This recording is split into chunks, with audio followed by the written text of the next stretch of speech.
اهلا بيكم وموضوع جديد عن السفر. النهارده هنتكلم عن فيزا المغرب وازاي تروح المغرب سياحه. وقبل ما اقول لك الاوراق المطلوبه احب اعرفك شويه معلومات عن المغرب وايه هي المغرب او المملكه المغربيه. وسموها المملكه المغربيه لان نظام الحكم فيها ملكي، وملك المغرب هو محمد السادس. والمغرب كمساحه يعتبر اقل من مصر شويه، حوالي 710 الف كيلومتر مربع، وتعداد سكانها حوالي 34 مليون نسمه. المغرب لغتها الرسميه هي العربيه، ومؤخرا ضافوا ليها اللغه الامازيغيه، ولكن طبعا كتير من المغاربه بيتكلموا فرنسي. طبعا حد يقول لي ليه المصريين ما بيتكلموش انجليزي؟ لما جم الانجليز احتلونا وخرجناهم، وهم خارجين كانوا بيغنوا كمان اغنيه مصريه وبيقولوا يلا على الترع حود على المالح.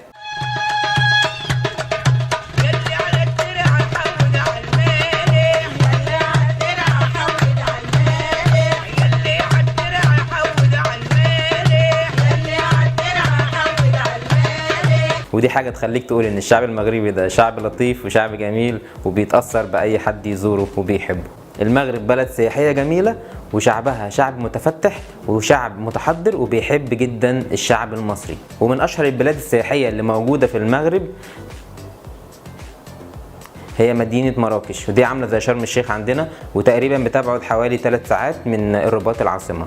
وطبعا عاصمة المغرب هي الرباط، والعاصمة الاقتصادية هي كازابلانكا. وكازابلانكا بيشبهوها المغاربة بالقاهرة عشان بتشبه شوارعها وبتشبه المدن اللي فيها كتيرة وبتشبه الزحمة بتاعتها. في عندنا مدينة تانية اسمها إفران، المدينة ديت كلها تلج، والسياح دايما بيزوروها في الشتاء عشان ألعاب التلج والتزحلق على الجليد وكده.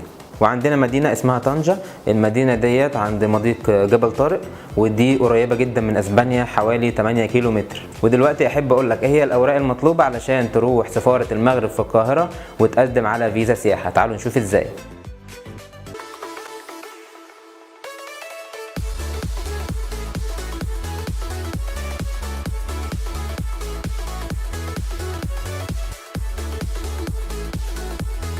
طبعا حصل تغييرات كتير في السفارة على التقديم على فيزة المغرب. كان التقديم بيكون عن طريق شركة سياحية او عن طريق الشخص نفسه، والحصول على الفيزا كان بياخد حوالي 21 يوم من تاريخ التقديم، والكلام ده كان قبل شهر يناير 2019. دلوقتي حصل تغييرات كتير، منها ان القنصل اتغير والنظام كله اتغير، ودلوقتي ممكن تاخد الفيزا في خلال 10 ايام، وممنوع اي شركة سياحية تروح تقدم في سفارة المغرب، لازم الشخص نفسه هو اللي يروح يقدم.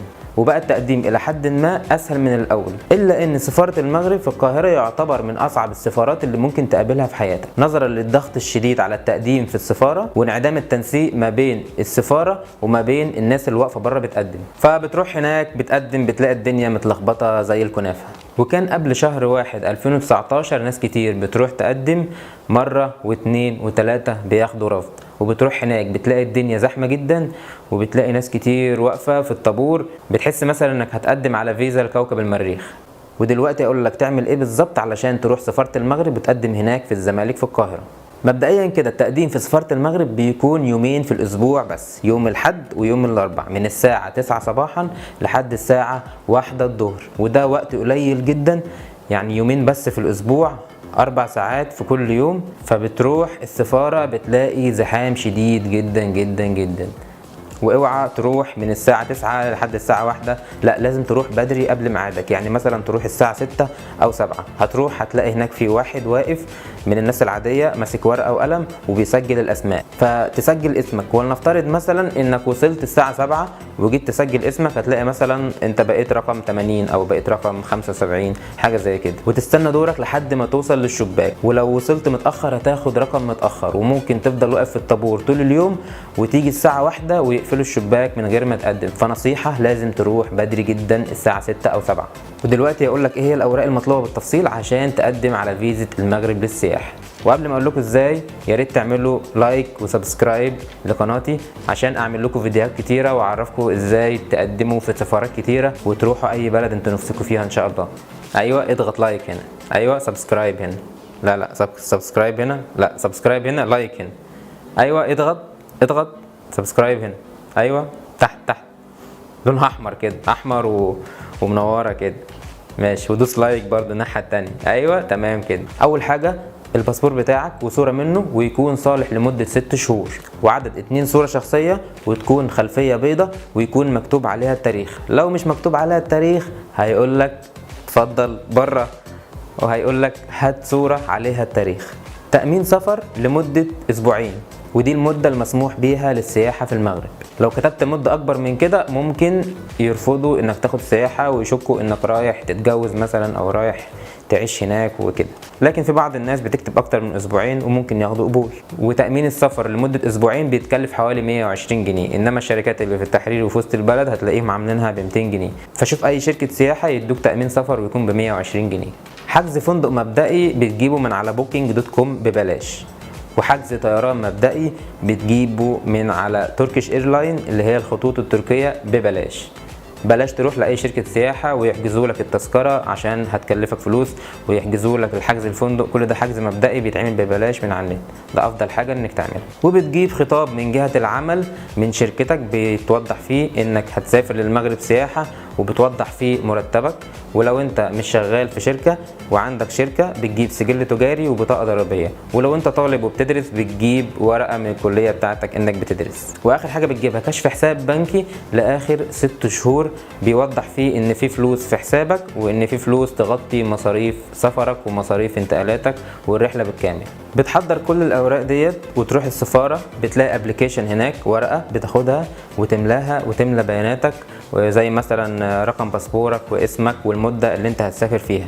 وخلي بالك لازم تخلي تأمين السفر نفس التاريخ بتاع المدة اللي انت هتكتبها في الابليكيشن، هي نفس المدة اللي انت هتكتبها في موقع الحجز بتاع الفندق، هي نفس تذكرة الذهاب والعودة اللي انت هتحجزها من على موقع الخطوط التركية. وبتقف في الطابور لحد ما توصل للشباك وبتقدم كل الاوراق دي، ولو اوراقك مظبوطة وبيدولك وصل، وبترجع بعد 10 ايام تدفع الرسوم حوالي 410 لو انت رايح زيارة، 410 جنيه. انما لو انت هتاخد فيزا انضمام عائلي او انت متجوز مغربية تقريبا هتدفع 610 جنيه.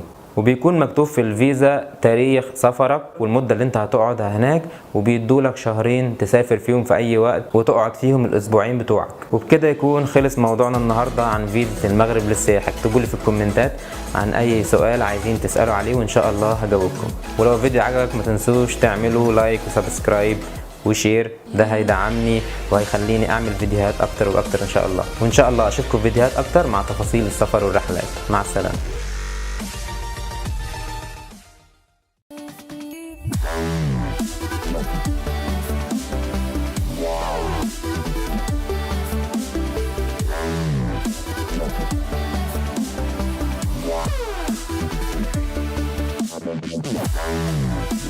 Yeah.